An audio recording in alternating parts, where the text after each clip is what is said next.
Waiting can be difficult, can't it? Just the whole process of waiting. I know that those who've finished their year 12 find the whole kind of anxious period of waiting for the results of the HSC to come out difficult. Maybe if you've had some medical test, then the time that you have to wait to get the results from that test can be quite an anxious time. I imagine that there's a couple at church who are finding waiting to get married has its challenges. There are all sorts of times when it's difficult because we're forced to wait. I know that the pandemic has caused all kinds of frustration when it comes to waiting. We're locked in, we can't go out, we can't meet up with people.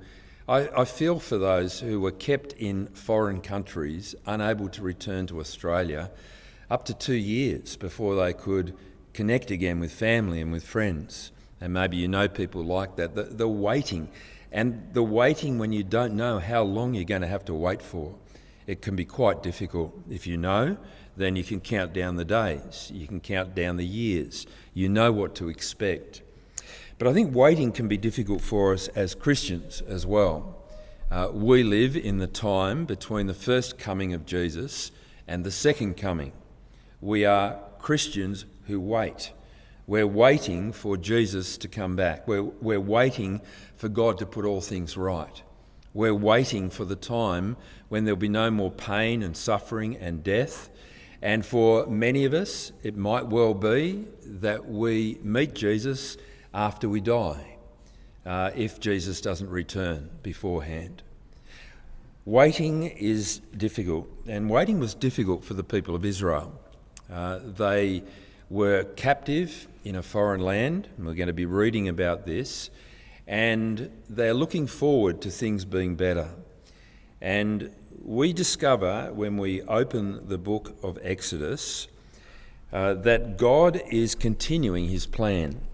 One of the things you don't pick up, and you'll need your Bibles today, by the way, because we're not going to be printing Exodus. There'll be large chunks of it at times.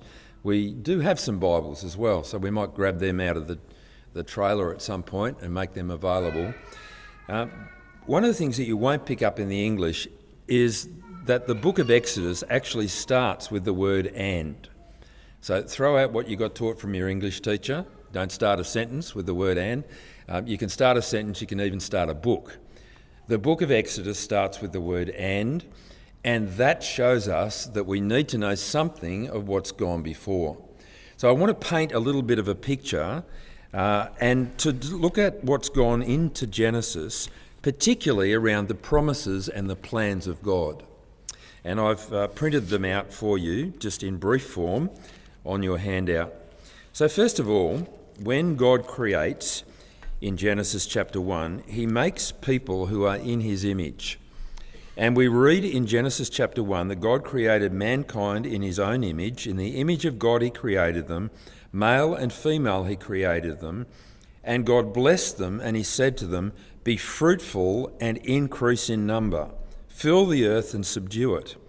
You see the picture here of God creating people to populate this world that he's made for them. It's a picture that comes under threat very quickly because the man and the woman turn their backs upon God and death comes into the world. You see, death is the opposite of filling the earth and subduing it. It's actually the demise, it's the counter, it's the curse that comes into the world. The opposite of the blessing that God created for man and for woman, that they should share together in harmony, in peace with God and with each other. Now there is pain, there is suffering, there's a curse, labour becomes difficult and work becomes hard. Well, we see that this picture of God's plan, if you were to scan through the book of Genesis, comes under serious threat in Genesis chapter 6, when God looks at the world that he's made and sees the evil of people's hearts. And it's everywhere. And so God does a dramatic and drastic thing by flooding the earth. What we've got there is the uncreation. As God had separated the land From the water, now he just creates chaos. There's now water everywhere. And in the midst of this judgment on the earth, God acts again to renew his covenant with his created beings, people, to fill the earth and to subdue it, to multiply and to increase in number. And he does it by starting again. He starts with Noah and Noah's family, who of course are in the ark, who are protected from the flood and the destruction.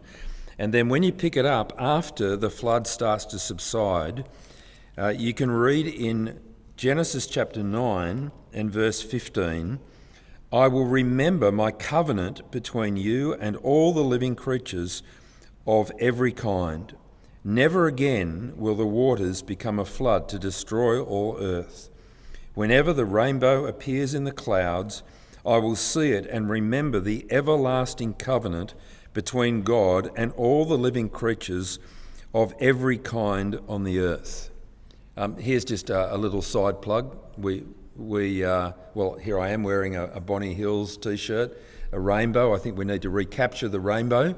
It's actually God's covenant sign to us that God continues to care for the world that he has made, that he's created male and female, he's united them together, they are special, and God promises not to destroy the world in the same way through flood. And we see the continuation of his plans and purposes here. Noah and his family come out of the ark, and they are called again to be fruitful and to increase in number. Well, as so often happens in the book of Genesis, you get promise and then you get threat. Now, the big threat is when people decide to gather together and build a city to make a name for themselves. And we read about the Tower of Babel, where they build this city which reaches to the heavens, thinking that they don't need God, they just need each other. And if you read through that account, it's quite wonderful. God comes down to see what they're making. They think it's going all the way to the heavens, but it's really very pathetic from the perspective of God.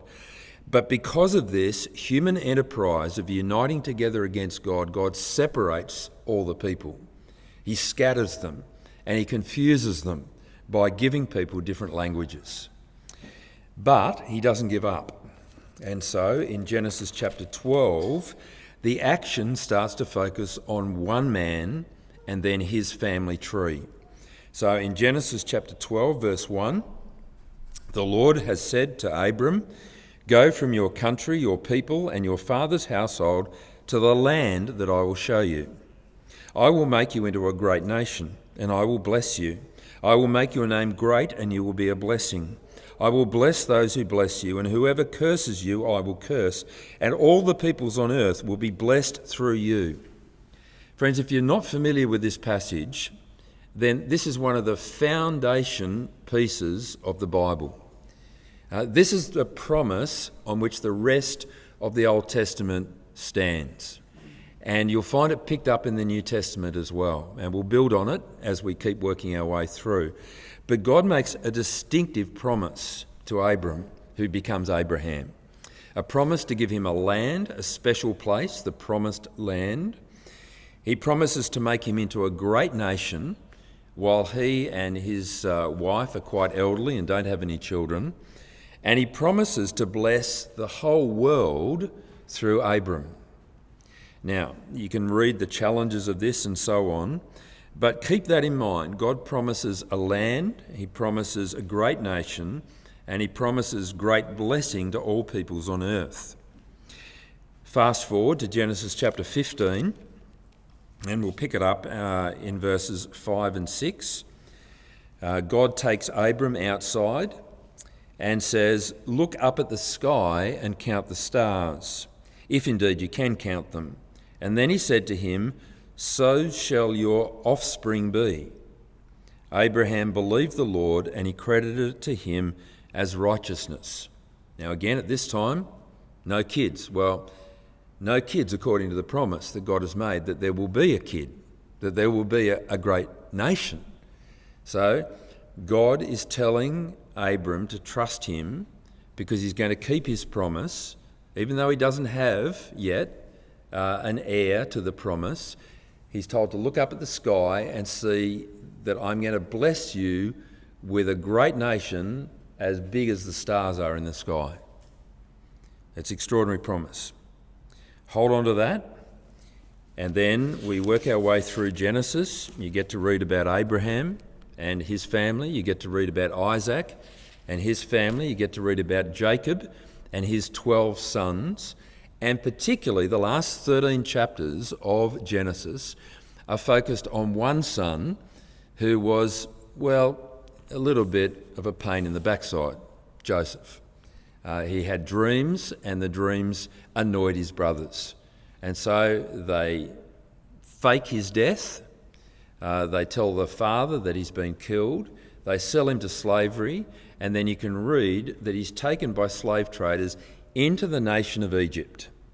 Now, this is a major turning point. See, what's going on is the people have gone into the promised land, Canaan, and then there's one particular son in the line of the promise who's taken out as a slave into Egypt. Now, it's quite an important piece. There's 13 chapters that talk about this. Joseph is sold into slavery in Egypt. Now, God, in his purposes, by the end of the book of Genesis, there's a famine in Israel, and Joseph in Egypt is able to manage the famine for the Egyptians by storing up food so that they are able to provide not only for their own country but for foreigners who come in. And what we see is that Joseph's brothers go across to Egypt for help. They take their father, Jacob, across as well. And at the end of the book of Genesis, you've now got Joseph and his brothers and their families in Egypt. And Joseph says in Genesis chapter 50, what you meant for harm, talking to his brothers, God meant for good and the saving of many lives. So Joseph becomes a saviour figure in the book of Genesis. Now, of course, Joseph dies. And before Joseph dies, he tells his brothers that when they leave Egypt in the future, the instruction is that they are to take his bones back into the promised land. So all this is a long introduction, isn't it? We're now at the beginning of Exodus. So this is how Exodus starts. I'll just quickly recap a few things. These are the names of the sons of Israel who went to Egypt with Jacob, and he goes through the brothers' names. And the descendants of Jacob numbered 70 in all. Joseph was already in Egypt. So when Joseph and his brothers and their families go in, there's 70 of them. Now Joseph and all the brothers and all that generation died. Verse 7, but the Israelites were exceedingly fruitful. They multiplied greatly, increased in numbers, and became so numerous that the land was filled with them. Now, did you get that point? Let me read it again with emphasis, all right? Let me read this. But the Israelites were exceedingly fruitful. They multiplied greatly. They increased in numbers and became so numerous that the land was filled with them. I mean, if you don't get the point, he labours it with superlatives in different language again and again and again. And against the backdrop of those verses that we've already read in Genesis, this is significant. This isn't just demographics, the early ABS taking a census. What we're dealing with here is the beginning of the fulfilment of the promises that God had made. Here are the people who are the great nation descendant from Abraham. Here are the people of God multiplied and filling the earth. But the problem is they're not in the promised land. Well, because they become exceedingly numerous, they begin to pose a threat. When there's a change of government, everything changes. We lived for 28 years in Canberra. around this time, public servants are stressed. They may not have a job in a few weeks' time. The printing people are rubbing their hands with delight. They get to produce a whole bunch of new business cards. As there's a change of government, everything changes. But, actually, was I predicting a change of... No, I wasn't. All right. There's always some change in the government, even if there's not a party political change. But a new king comes in verse 8, to whom Joseph meant nothing. And he came to power in Egypt, and he said, "Look, the Israelites have become far too numerous for us." So what God sees as a blessing, this king, this Pharaoh, sees as a threat. "Come," he says, "we must deal shrewdly with them, or they will become even more numerous, and if war breaks out, they will join our enemies and fight against us and leave the country." So Pharaoh, this new king, has what we read a three-pronged strategy to overcome how numerous and dangerous, therefore, the Israelites have become. Let's look at each of them just quickly. His first strategy is to make their work hard, effectively to put the Israelites into slave labour. We can read about this from verse 11. "So they put slave masters over them to oppress them with forced labour, and they built Pithom and Ramesses as store cities for Pharaoh. But the more they oppressed, the more they multiplied and spread. So the Egyptians came to dread the Israelites and worked them ruthlessly. They made their lives bitter with harsh labour in bricks and mortar and with all kinds of work in the fields, and in all their harsh labour the Egyptians worked them ruthlessly." So just again, hear the language there. Hard labour, ruthless, oppression. That's the strategy of Pharaoh. Let's just make life so difficult for them that they don't increase and multiply. Well, how did that strategy go? Verse 12, "The more they were oppressed, the more they multiplied and spread." See, what Pharaoh thought was going to take control of the Israelites, God in his purposes uses for good. They multiply, they spread. Second strategy, well, he commands the Hebrew midwives to kill any boys as they're born. Let's pick this one up at verse 20. I'll read from a bit before that. "The king of Egypt said to the Hebrew midwives, whose names were Shiphrah and Puah, 'When you are helping the Hebrew women during childbirth on the delivery stool, if you see that a baby is a boy, kill him. But if it's a girl, let her live.' The midwives, however, feared God and did not do what the king of Egypt had told them to do. They let the boys live. And then the king of Egypt summoned the midwives and asked them, 'Why have you done this? Why have you let the boys live?' And the midwives answered Pharaoh, 'Hebrew women are not like Egyptian women. They're vigorous and give birth before the midwives arrive.' So God was kind to the midwives, and the people increased and became even more numerous. And because the midwives feared God, he gave them families of their own." So the first strategy didn't work. The second strategy didn't work. The midwives are more concerned to follow God than to follow Pharaoh. They are Hebrew midwives who show their faithfulness to God, and God rewards them. They have children of their own. But here again we see that God brings blessing. The people increased and became even more numerous. And so then there's a third strategy, which is, I guess, a little bit further on. So if the midwives don't get there in time and the kids are born, and you are having equal numbers of boys and girls that are born, then what's the next strategy? Well, look at what he says there in verse, chapter 2, verse 1. Actually, he tells them in verse 22 of chapter 1, he says, "Every Hebrew boy that is born you must throw into the Nile, but let every girl live." So this is a widespread command. Last one was to the 2 Hebrew midwives. This one's to everybody. If you see any baby Hebrew boys, you've got to throw them into the Nile. Now, throwing a baby into a river is code for kill them. That's basically what they're being told to do. Toss them into the river, into the Nile. I've seen archaeological pictures of Egyptian times of the Nile. They've got crocodiles in the pictures. I've been up in the top end of Australia. There are signs everywhere. Crocodiles, well, you can't imagine babies surviving. That's if the baby could swim, and it can't. So, again, he's aiming here to overthrow, but I wanted you to notice what God does with this. So look in chapter 2, verses 1 to 4.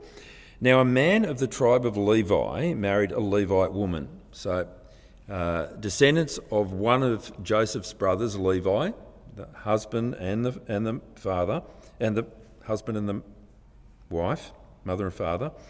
And she became pregnant, gave birth to a son, and when she saw that he was a fine child, or a beautiful baby, she hid him for 3 months. But when she could hide him no longer, she got a papyrus basket for him and coated it with tar and pitch. Now, that's pretty impressive, I think, to hide a baby for 3 months when it's first born. I don't know if she muzzled him from time to time or what it was. But then the strategy is to get a basket made out of papyrus, coat it with tar and with pitch, and then place the child in it and put it among the reeds along the bank of the Nile. And then the sister stood at a distance to see what would happen to him. I want to point out something about this word here. When she could hide him no longer, she got a papyrus basket. If you've got your Bible open there, it's probably got a footnote.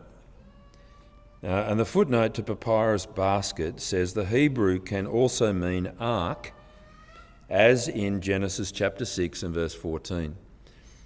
There are lots of words for basket. There are lots of words for boat.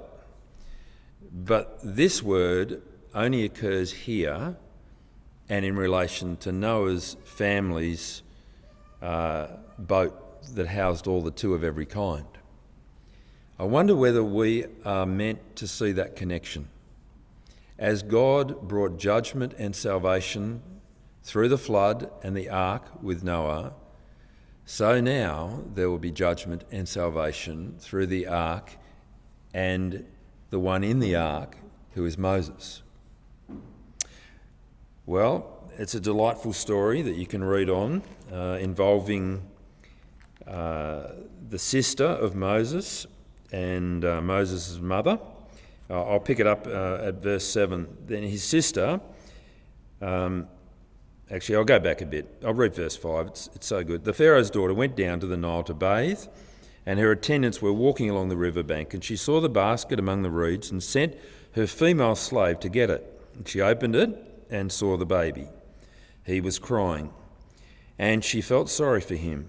This is one of the Hebrew babies, she said. Then his sister asked so it's Moses' sister, asked Pharaoh's daughter, "Shall I go and get one of the Hebrew women to nurse the baby for you?"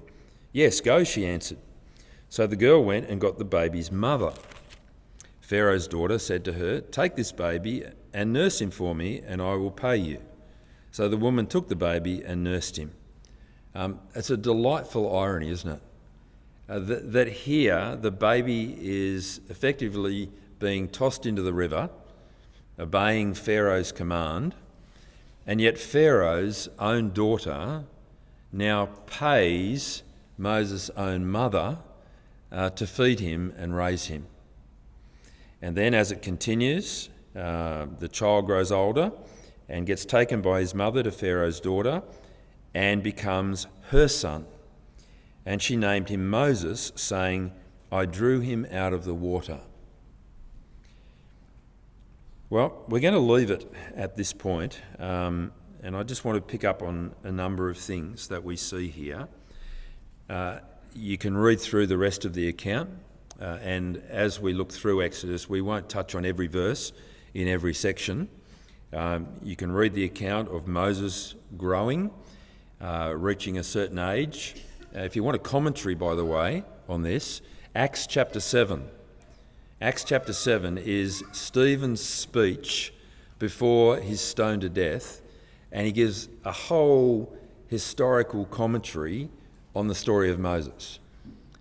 He tells us, for example, that Moses was 40 years growing up and learning the ways of the Egyptians. And then, in this next section that we're not going to go into in detail, he goes to his own people and he sees them being oppressed. So he's 40 when that happens. So there's a lot of background to that. And then he kills the Egyptian and then falls out with his own people. He goes off to Midian. And then we're told another 40 years transpire where he's in Midian before God reaches out to him.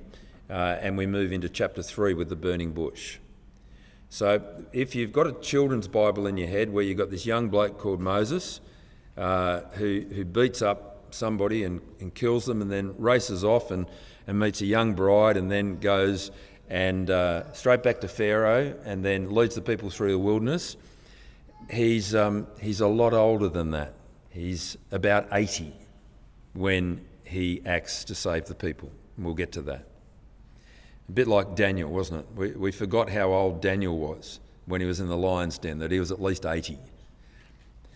So Acts chapter 7 is a good commentary on this. And I want to pick up a couple of things that are in this last section, however. So come with me to verse 23. During that long period, the king of Egypt died. The Israelites groaned in their slavery and they cried out, and their cry for help because of their slavery went up to God. God heard their groaning, and he remembered his covenant with Abraham, with Isaac, and with Jacob. So God looked on the Israelites and was concerned about them. Here we see a picture where the Israelites are calling out to God because of their oppression. And God cares.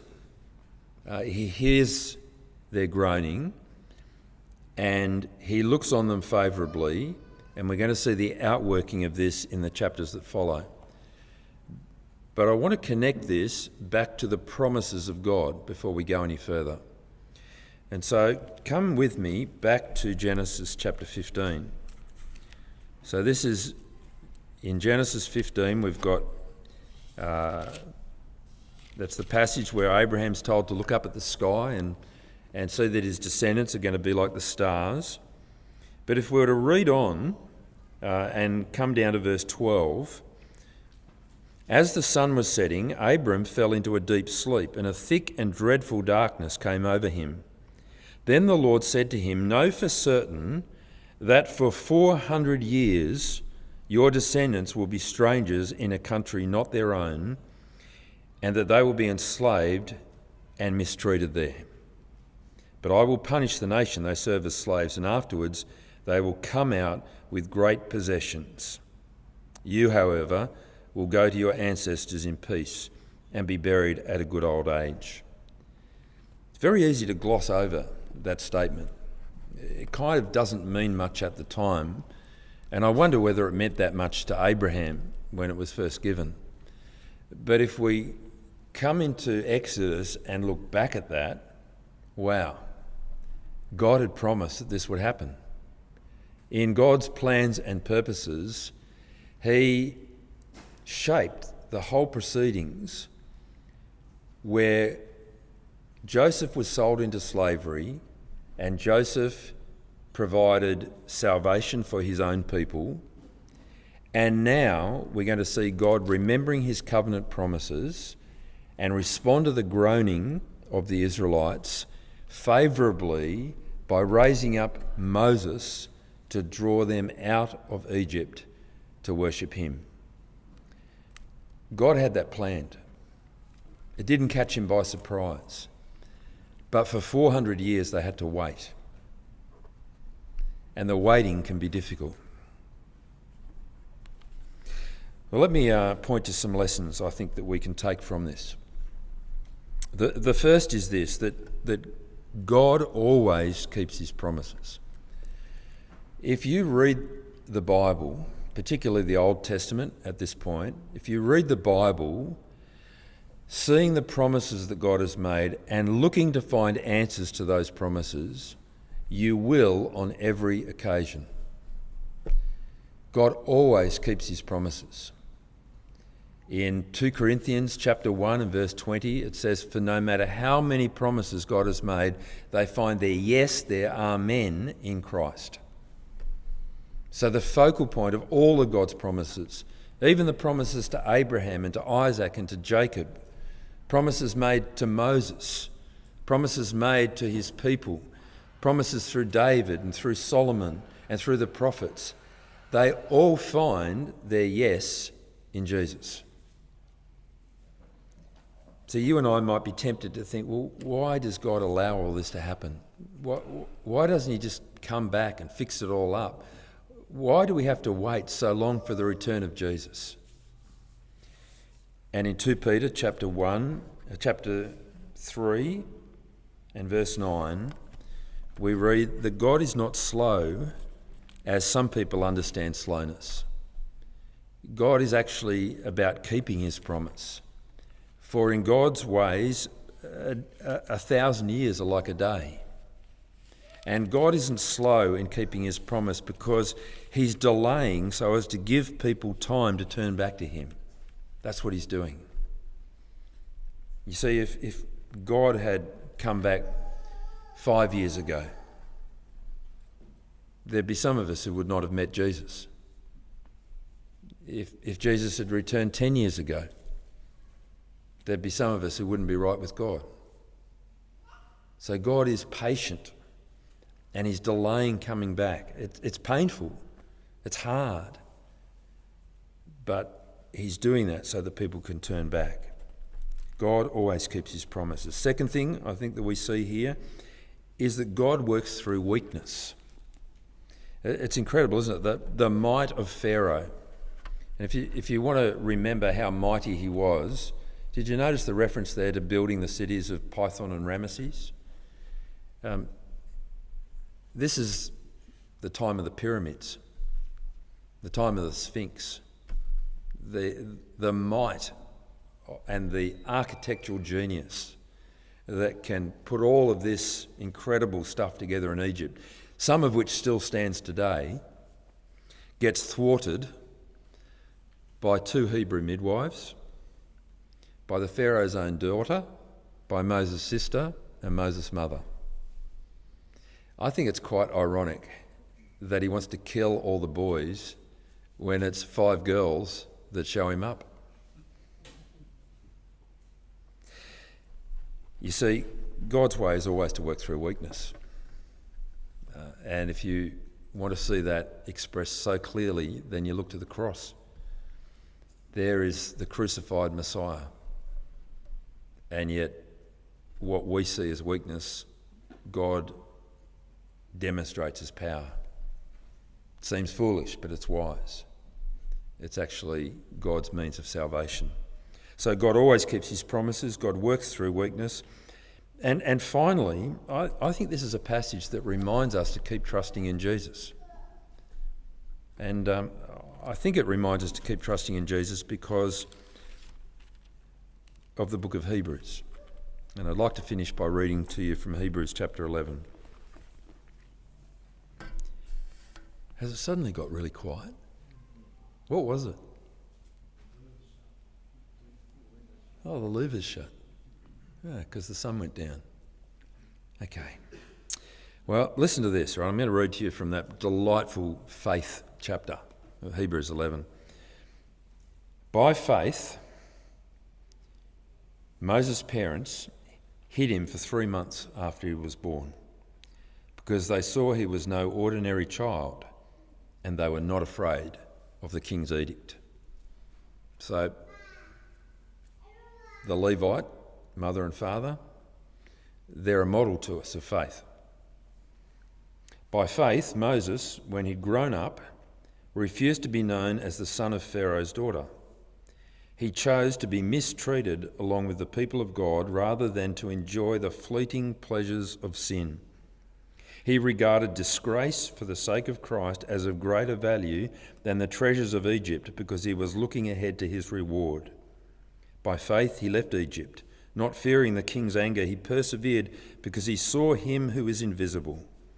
By faith he kept the Passover and the application of blood, so that the destroyer of the firstborn would not touch the firstborn of Israel. By faith the people passed through the Red Sea as on dry land, but when the Egyptians tried to do so, they were drowned. You see, the book of Exodus is a story of faith. It's fundamentally a story of God, but the response that God's calling for is faith, to trust him. You've got to wait, but keep trusting God. You seem weak. We seem pathetic against the might of the intelligentsia, against the media, against the way the world thinks these days. But God works through weakness, the weakness of the gospel, and he calls us to keep trusting him no matter what. So my hope is that reading through Exodus will move us to keep trusting God. And I think we've taken enough time.